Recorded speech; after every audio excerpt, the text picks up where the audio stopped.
ગટરોના કારણે લોકોને પડી રહી છે હાલાકી। ગુરુવારે ખુલ્લી ગટરમાં ફસાઈ ગઈ હતી એમ્બ્યુલન્સ।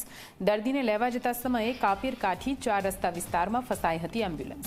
સ્થાનિક યુવાનોએ ભારે જહેમત બાદ એમ્બ્યુલન્સને બહાર કાઢી।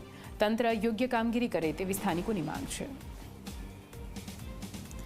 આ દ્રશ્યો આપ જુઓ કેવી રીતે એમ્બ્યુલન્સ રસ્તા પરના ખાડામાં ફસાઈ ગઈ હતી। જો કે તાત્કાલિક સ્થાનિક લોકો ત્યાં પહોંચ્યા હતા અને તેને બહાર કાઢવામાં આવી હતી।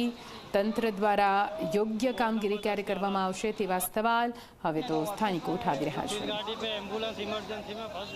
એવી ખરાબ પરિસ્થિતિ છે કે આ પાઇપ જે બદલવાનો છે, ઘણી વિનંતી કરી અમને, મ્યુનિસિપાલિટીમાં બી ગયા અમે, તો કોઈ પાઇપ બદલવાનું નામ જ નથી। આ પાઇપ એટલો નીચે ઉતરી ગયો છે કે પાઇપ પાછી પાણી જતું જ નથી, બધું પાણી બહાર નીકળે છે, 4 રસ્તા તક જાય છે। કાલે પાણી બહાર હતું, એક એમ્બ્યુલન્સ મરીઝને લેવા આવ્યો, હવે એ ભાઈને ખબર નહીં હતી, તે સીધી એમ્બ્યુલન્સ અહીં ફસી ગઈ। તો સ્થાનિક જેવા છોકરાએ મળીને એને બહાર કાઢી, પછી એમ્બ્યુલન્સ વર્ષો થઈ ગયા, કોઈ ધ્યાન આપતું નથી। કેટલા પેગમ્બરો બી આવીને જોઈ ગયા। તમે ટેક્સ નથી ભરતા એવું લાગે છે? અમને એવું લાગે છે, અમને કઈ નથી, અમને એવું લાગે છે।